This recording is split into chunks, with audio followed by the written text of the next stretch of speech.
Hi everyone! So I've had quite a few requests from people who've wanted to hear more about my no-buy or just about low-buys and no-buys in general, and if I have any advice and etc, etc. So I thought that I would start trying to do a few videos because I actually have quite a few ideas surrounding the topic in general, but I thought I would start with a really short one, and this is just 5 things to stop doing when you're on a no-buy.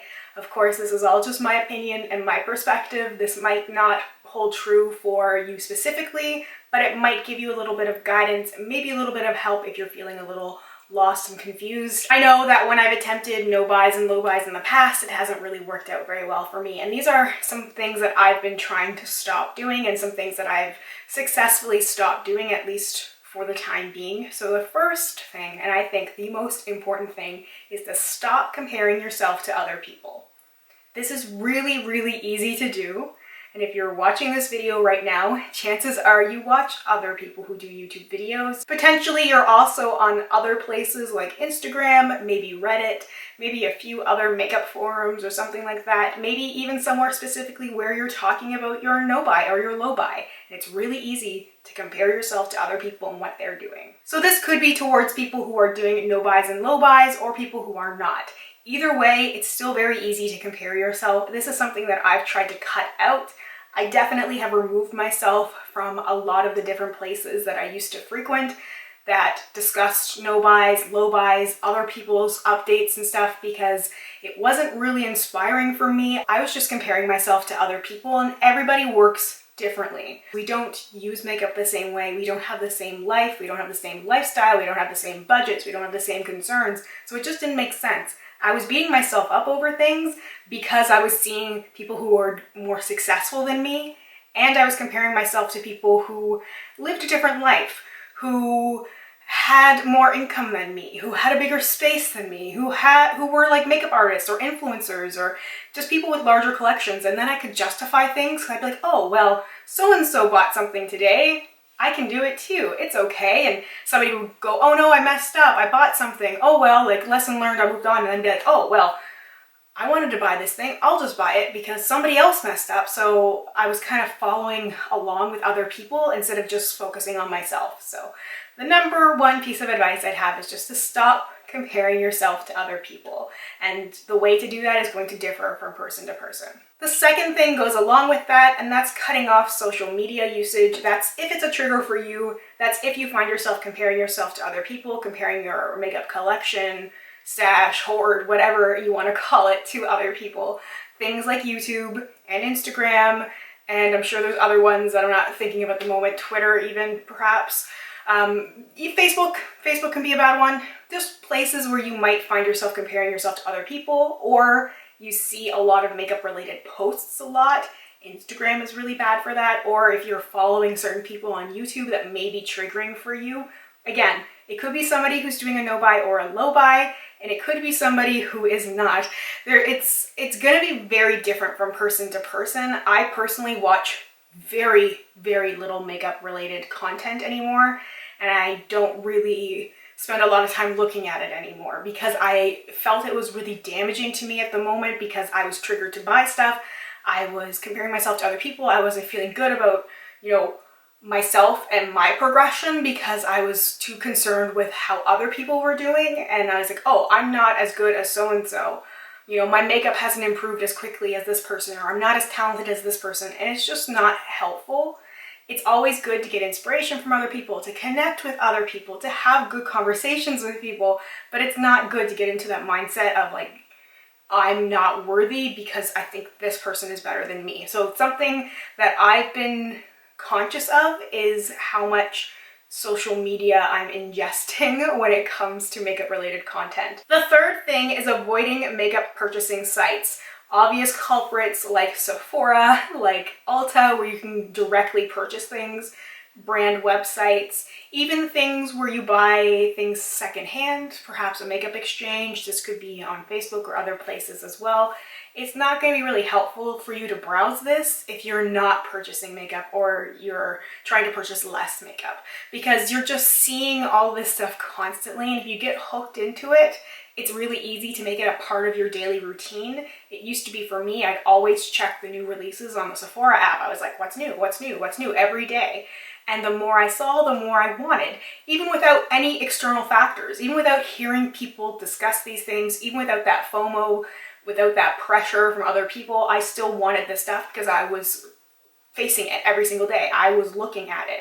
I was looking for it. So because I kept looking for it, it was always there, and it just was something that was hard to cut out. And I kind of did it slowly, where I just slowly stopped looking as much, and it just became less appealing over time. But it definitely wasn't an immediate thing, because I still liked looking at things, and even stuff like Trend Mood on Instagram. I haven't looked at Trend Mood since I did my last Would I Buy It video, and I will do another Would I Buy It at some point, because they're fun to do. It's fun to speculate about makeup and talk about it, but I definitely needed to cut myself off from it a little bit and not look at it so constantly, not looking at what people were saying about it, not looking at what these new things were coming out constantly, because it was just so much and I was so overwhelmed. And I feel so much better now that I am not filling my day with that stuff, because it made no sense. It made no sense for me. If I wasn't purchasing this stuff, if I wanted to make do with what I already have, I didn't need to look at the stuff that I wasn't buying anyway.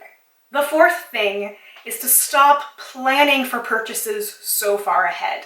I see people do this all the time, and I used to do this before. So this sort of cycle of my no buy, which has been going on since November, officially November. So it hasn't been a super long time, but it's been a very successful couple of months for me, because I've come to quite a few realizations and I've changed my behavior.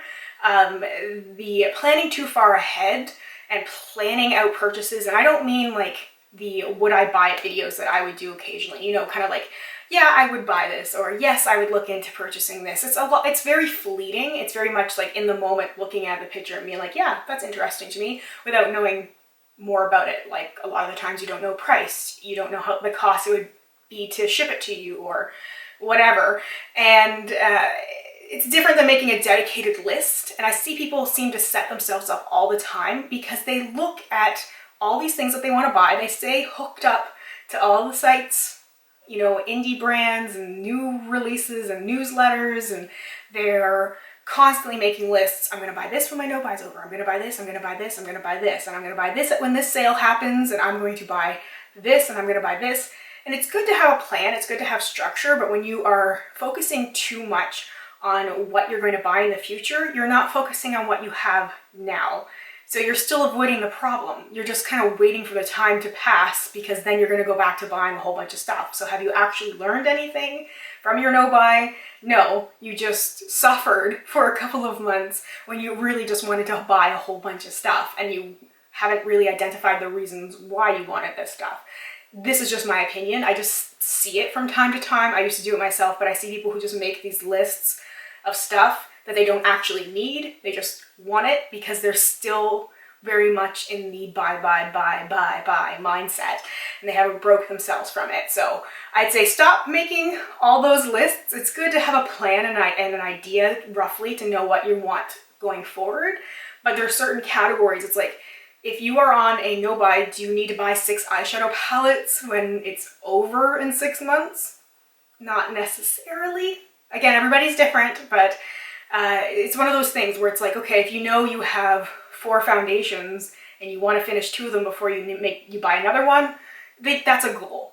But just saying, like, when my no buy is over in 6 months, I am buying this, and this, and this, and this, and this, and you keep adding to the list, and to me it just seems a little counterproductive. And the last thing would be to stop saving products for a special day. I hear this all the time. Somebody can't use their eyeshadow palette that they love, the lipstick that they love, because it was too expensive. It was a gift. It's not something that they would repurchase or something that they can afford, so they don't use it. They sit on it. And that's a huge problem. Use your stuff. Use the good stuff. Use it because you like using it, not because of any other factor. You don't have to save it for like that once in a while when you have a special occasion to go to. Use and enjoy your makeup. All of it. I know for myself personally, I fear running out of things that I would repurchase, because then I'm like, oh, if I finish this thing, I'm gonna have to repurchase it, and I don't want to buy any makeup because I'm on a no buy, and it feels like you're doing something wrong. Like when I finished my dip brow, I was like, oh, I have to buy another one, but I don't want to because I'm on a no-buy. And then I'm like, wait a second, this is a product I always use. This is a product I like, so I feel justified in repurchasing it because I don't have another product like it. And it's the same thing with other products I have. Sometimes I find myself using it less and less, despite really liking it, despite the effect of it. You know, like my Becca under eye corrector. I will sometimes ease off from using it when I notice myself getting down to the end, because I'm like, once I finish this, I'm gonna have to buy it again. I'm like, it's okay. This is a stable product for you. You use it all the time. It's all right. You can use this up and buy another one. It's fine.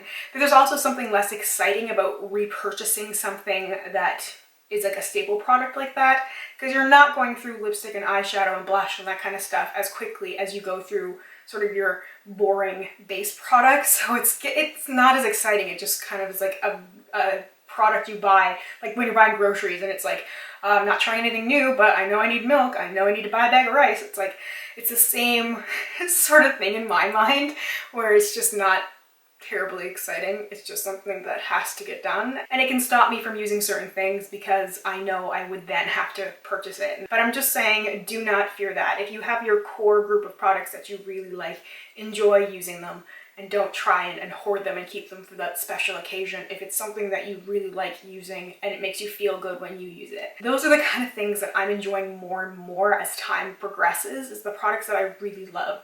The things that I love putting on my face because I love the effect. It's like I put on my Becca under eye corrector, I put on my dip brow, I use my certain concealers and foundations and eyeshadows and lipsticks and all the things that I like, and I'm like, this is why I want to put makeup on my face. This is the stuff that I like. And it just doesn't make sense to put those things away and only use them on special occasions because I don't want to repurchase the certain things, or I don't want to run out of something. I don't want to hit pan on something because I can't repurchase it, or whatever the situation may be. So my advice would just be to use the stuff that you love and really discover what you love about your collection. There's so much that you can play with and so much you can do with what you already have that you don't need to look at those other things, because what you have is enough. So anyway, I hope that was kind of helpful or maybe somewhat interesting. Thank you guys so much for all your love and support recently. It has meant so much to me. I am really hoping to have some more no-buy related videos, as well as some other things. I've got a little list again. It's nice having a little list of videos that I want to do, so I'm hoping to get to them when time permits. Thank you once again for hanging out with me today. I hope you have a good day or night wherever you are, and I hope we get a chance to chat soon. Bye for now.